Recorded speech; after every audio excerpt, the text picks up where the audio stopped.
కూర్చోండి. నేను మళ్ళీ వెళ్ళాలి చెప్పండి. కూర్చోకపోతే ఊరుకోరా? టైం ఎంత అయింది కదా, ఈ రోజు అంటే ఎలా ఉంది, రేపటి నుంచి షెడ్యూల్ ఎలా ఉండదు. నేను అక్కడ వచ్చి అరగంట కూర్చున్నాను, అప్పుడేం చేశారు మీరు? లేట్ అవుతుందో తెలీదా మీకు? ఒక నిమిషం, మీరు ఇలా మాట్లాడితే నేను వేరే ఇలా మామూలుగానే మాట్లాడండి. నేను అక్కడ వచ్చి హాఫ్ అన్ అవర్ కూర్చున్నాను కదా. హాఫ్ అన్ అవర్ ముందు కంటే మేము 2 hours. గుడ్ మార్నింగ్ సాంగ్ తర్వాత 15 minutes రెడీ అయ్యి నేను ఇక్కడికి వచ్చా. మీరు ఇక్కడ లేరు, అసలు కుకింగ్ టీం ఎవరు లేరు. నేను అందుకే చెప్తున్నాను, ఇప్పుడు గొడవ పడాలని ఎవరు చెప్పట్లేదు. కుకింగ్ టీంలో నేను ఒక్కదాన్నే లేదు, ఇంకా ముగ్గురు కూడా ఉన్నారు.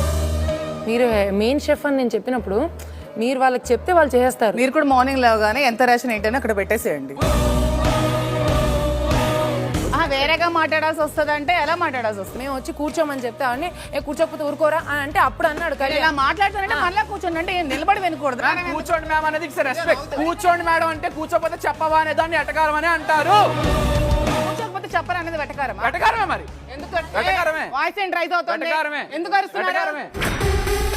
నేను ఇక్కడ గంట కూర్చున్నప్పుడు మీరు లేరు, కానీ నేను మీరు వచ్చినప్పుడు మాత్రం అందరూ వచ్చేయాలి. హలో, చెప్పారు కర్రీ వేయాలని. సరిగ్గా మాట్లాడండి. సరిగ్గానే మాట్లాడండి. మాట్లాడండి.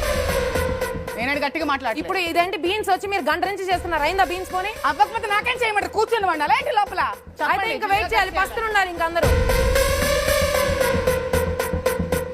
మాట్లాడదామని పిలిస్తే కూర్చోకపోతే చెప్పరా, అదే చెప్పకపోతే ఊరుకోరా? దాన్ని ఎటకారం అంటే వదిలేండి, టైం ఇవ్వండి తనకి.